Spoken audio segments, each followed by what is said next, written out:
In the name of Allah, the most gracious, the most merciful. May God's blessings and peace be upon our Prophet Muhammad.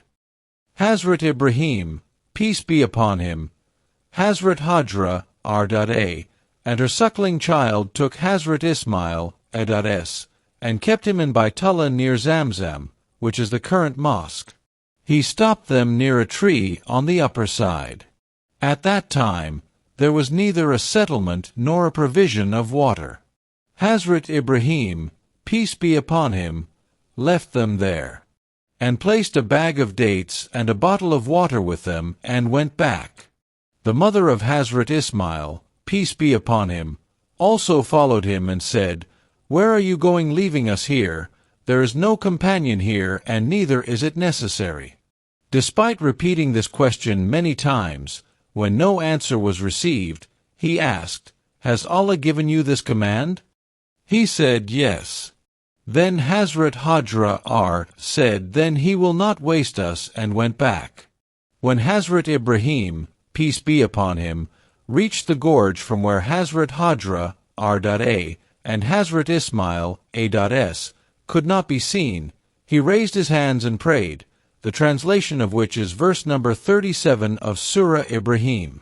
"O our Lord, I have settled some of my children in this barren valley near your sacred house. O Lord, this is so that they may establish prayer, so incline the hearts of some people towards them and provide them with fruits, so that they may be grateful." The mother of Hazrat Ismail, peace be upon him, used to feed him milk and used to drink water herself. When the water in the tank ran out, she also felt thirsty, and the child also began to suffer. She climbed up and looked to see if there was any human being, but when no one was seen, she got down from the hill, lifted her skirt and started running like a distressed person and climbed the Marwa hill, but no one was seen from there either. He did this 7 times, that is, he ran from one hill to the other. Hazrat Ibn Abbas, R.A., narrated that the Prophet, Pbuh, said, "That is why people during Hajj and Umrah go to these 2 hills, that is, running between Safa and Marwa. When she reached Marwa after making the last round, she heard a sound. She said to herself, 'Stop.' Then after thinking, a sound was indeed heard, so she said, 'You heard a sound. I wish you had our help.' Then they suddenly saw an angel standing near Zamzam. This angel dug the ground with his heel or wing, and water came out. When Hazrat Hajra R.A. saw this situation, she made a barrier around the water and made it look like a reservoir and started filling the tank with water. Hazrat Ibn Abbas, may Allah be pleased with him, narrated that the Messenger of Allah, may Allah bless him and grant him peace, said, "May Allah have mercy on the mother of Hazrat Ismail, peace be upon him, if she allows the Zamzam to flow," or he, peace be upon him, said, "If she does not fill the chalu, then the water-flowing spring." After the incident, the narrator narrated that Hazrat Hajra R.A. drank water and nursed the child.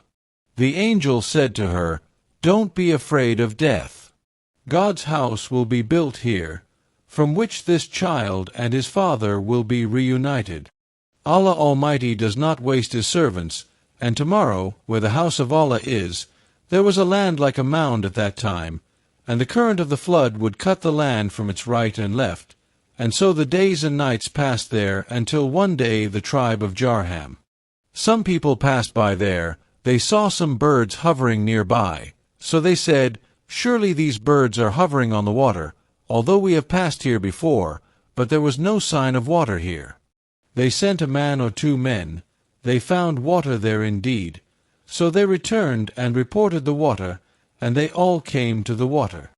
The narrator says that at that time the mother of Hazrat Ismail, peace be upon him, was sitting by the water. These people said that you will also allow us to camp near the water. Hazrat Hajra R.A. said yes, but on the condition that you will not have any right over the water. The people of the tribe of Jarham accepted it. Hazrat Ibn Abbas R.A. narrated that the Prophet Pbuh said, "Now the mother of Ismail Pbuh has also found neighbors. As a result, those people themselves also settled here and called other people of their tribe, and they all settled here. In this way, many of his family settled here, and the child, Hazrat Ismail, peace be upon him, grew up young and learned Arabic from the people of the tribe of Jarham. In his youth, Hazrat Ismail A.S. was so beautiful that he became the center of everyone's eyes.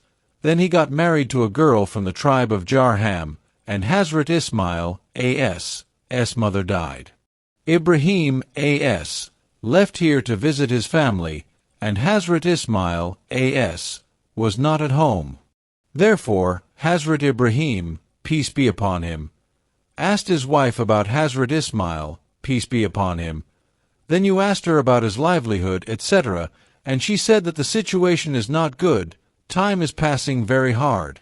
And so she complained. Hazrat Ibrahim, peace be upon him, said to her, when your husband returns, say my greetings to him and also tell him to change his door frame. When Hazrat Ismail, peace be upon him, came back, he felt something, so he asked if anyone had come here. His wife replied that there was an old man of this shape and form, and he was asking about you. Then they asked about your situation. So I said that the time is running out in trouble, so they told me that when you come back, I should greet you, and they were also saying that you should change your door frame. He heard the matter and said that the elder was my father, and he has ordered me to divorce you. Now you can go to your home. So Hazrat Ismail, peace be upon him, divorced him and married another woman from the tribe of Jarham. Take then as long as Allah wills. Hazrat Ibrahim, peace be upon him, did not visit him, but after some time he came. This time too, Ismail, peace be upon him, was not in the house, but his wife was. He was asked about Hazrat Ismail, peace be upon him. The wife of Hazrat Ismail, peace be upon him, said that he had gone out in search of sustenance. Hazrat Ibrahim, peace be upon him, asked how you people are doing. So he told that our situation is very good, and it is very generous. She praised Allah for it. Then Hazrat Ibrahim, peace be upon him, asked, what do you eat? She said, meat. Then he asked, what do you drink? She said, water. Hazrat Ibrahim, peace be upon him, prayed for them and said, O Allah, bless their meat and water.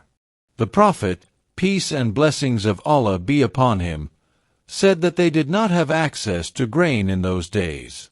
If grain was also part of their diet, Hazrat Ibrahim, peace be upon him, would have prayed for blessings in it too.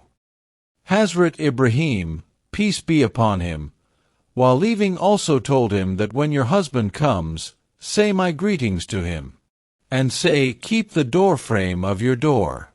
When Hazrat Ismail, peace be upon him, came back, he asked if anyone had come here. His wife said yes. There was an old man with a very good appearance. He asked about you, so I told them that we are getting along well, so they said to keep your door frame, then as many days as Allah wills. It happened that Hazrat Ibrahim, peace be upon him, did not come to him. Then when he came, he saw Hazrat Ismail, peace be upon him, sitting in the shade of a big tree near Zamzam making arrows. When Hazrat Ismail, peace be upon him, saw his father, he stood towards him. They became like a father to his son, and a son loves his father. They also adopted the same behavior. Then Hazrat Ibrahim, peace be upon him, said, Ismail, Allah has given me a command. He said, you will also help me. He asked, I will definitely help you. Hazrat Ibrahim, peace be upon him, said, Allah has ordered me to build a house of Allah at this place, saying, a mound in front of it. Then both of them started building the building on the foundation of Baitullah. Hazrat Ismail, peace be upon him, used to pick up stones, and Hazrat Ibrahim, peace be upon him, went on building. When the walls were raised, Hazrat Ismail, peace be upon him, brought the stone of Ibrahim to this place, and Hazrat Ibrahim, peace be upon him, stood on it and started building, and during the construction, both continue to pray this supplication. O our Lord, accept this service of ours. Indeed, you are the All-Hearer and the All-Knower. The Prophet, peace and blessings of Allah be upon him, said, both of them continued to build the building of Baitullah and went around it and recited this prayer.